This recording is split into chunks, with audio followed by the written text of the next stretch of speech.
Көбүнчө кимдерге башчы болуптур? Кыздарга. Агай, неме татар кызын сүйгөн бекен? Өзбечка. Агайдын Сабыр жеңиштен мурда деген китебин ким окуган?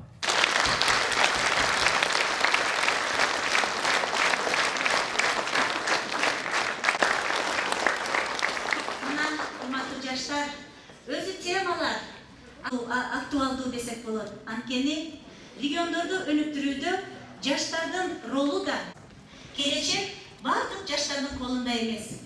Келечек тарбиялуу, эң чоң байлыгы жана ресурсу десек болот, адам ресурсу болгондуктан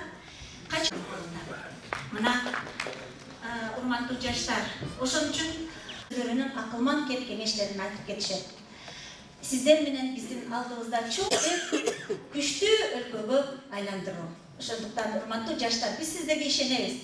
Сиздердин өзүңүздөрдүн үстүнөн өлкөнүн баардык жеңиши бул жаштардын жеңиши болуп эсептелет. Андыктан урматтуу жаштар, жоопкерчилик өздөрүнүн акылман кеңештерин айтып кетишет.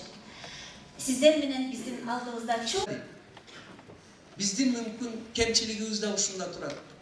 Ошого мен неместерди үйрөнсөм,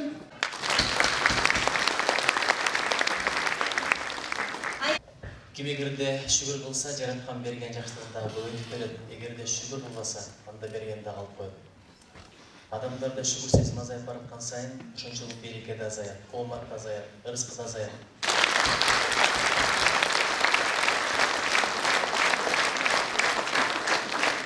башкаруу органдары менен болгон биздин атайын типтүү пландарыбызга, келишимдерибизге мына бул жерде бардык жетекчилер келген, болгон дараметибиз, болгон күчүбүздү сиздерди колдогонго аракет кылабыз. Кайгалак малда Осмонов Асманова, качан көрдүңөр эле Пушкинди, Пишкин деген орустарды.